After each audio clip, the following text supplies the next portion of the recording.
Okay, the scramble will be in the description. So on this solve, the first thing I saw was my star pieces, as always. So those are here, here, here, here, and here.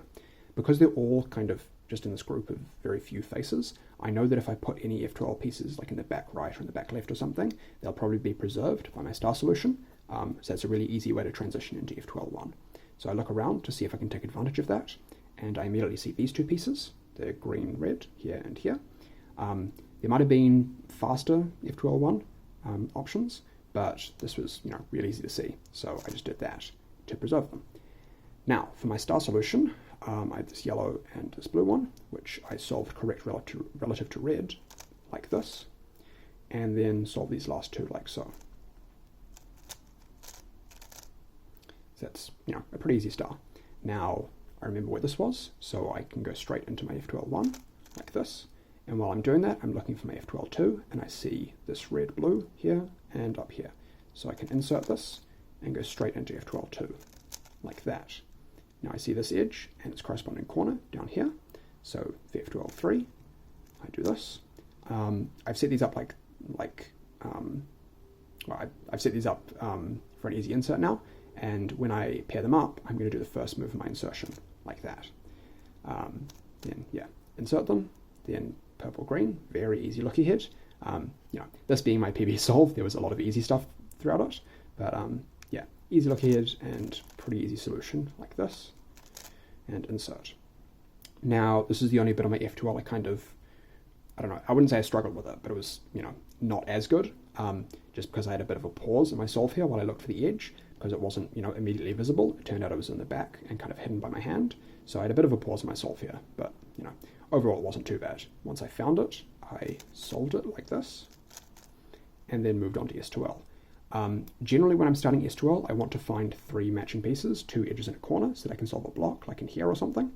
I didn't see those here, so failing that, what I'll do is I'll insert 2 matching edges, so that I can just do a more strict Westland approach.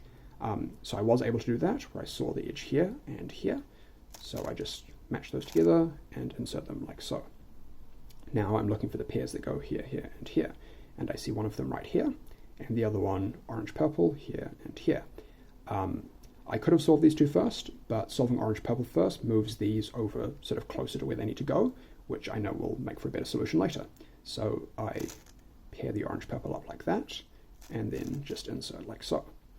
Rotating back, you can see that the blue-green pieces are now in a pretty good position, so I can just pair them up like that, and insert. Here, most people I think would rotate to insert. I don't tend to like doing that. I do F prime to insert because it keeps returning RUF and just trades a rotation out for an F move, which I think is a pretty good trade-off. So yeah, insert that, and then the corner here, and the edge up here. So this is pretty much like 3x3, just pair them up. Rather than doing R prime here, you want to do F for a more efficient insertion, and then on to this next face. 2 pretty easy options here. You can see this one or this one. I found this one, and I just paired it up right away. Really, you don't want to be pairing it up right away, because if you do that, for example, if you do that, you don't know where the corresponding edge will be, and you really want to know the entirety of your block solution before starting it, because, the edge, as it turned out, was down here, which wasn't too bad, but it could have been like in the back or something, which would have been a bit ugly. But, that's just a bad habit that I have. So I paired them up, rotated, found the edge down here, and solved the block like that. After doing this, I did R2 prime. That seems a bit unintuitive because R prime solves it, but if you do R prime, then when you rotate, you're going to be solving a pair down in the bottom here, and if you do R prime, you're going to be solving it on the right, which is, just better generally.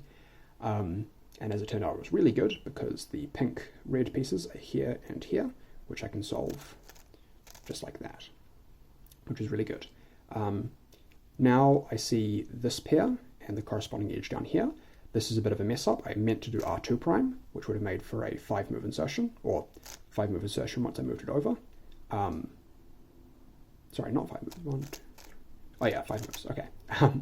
But as it turned out, I didn't do this. I just did that by mistake, which meant that when I paired these up, I now didn't have a 2-move finish. I had to do this, which is a bit worse. as it turned out, I got kind of lucky. That actually paid off because it meant that when I was finishing off the solve, it made my last two faces better, but I didn't know that at the time, so it was still a bad decision. Or not a decision, it was just a bad thing that I did. It was a mistake. Now I solve this pair, which is the pink cream one, so that's here and here. So I set them up relative to one another and solve that. While I was doing that, like I said, the mistake that I made earlier made my last two faces easier, and you can see doing that actually solved this whole block in the back. So I got kind of lucky, but yeah, it still wasn't a good decision that I made earlier. So now I see the blue-green corner and the corresponding edge like this. I can set these up for an easy insertion like this. However, I'm solving them into the bottom, so I need to do UR to set the slot up, and then pair and insert them. Rather than doing R2 prime here, like would solve the block, I had a bit of a pause in my solve, and that's because I was looking at this edge and this corner and figuring out how to cancel into it. Because this is finished off with R2 prime and this pair starts off with R, I know I can cancel into it and do R prime, U2, R prime, U prime, and then just insert it like so. So yeah, a bit of a pause, just figuring out how to solve it most efficiently. Now, once I'd finished my S2L, I was onto OLL, and this is a pretty easy case. It just looks like this. And then, a pretty standard PLL. It's not super easy, not super hard. It's just, a normal C-shaped one. So pause a little bit for recognition, and then U2 prime AUF, done.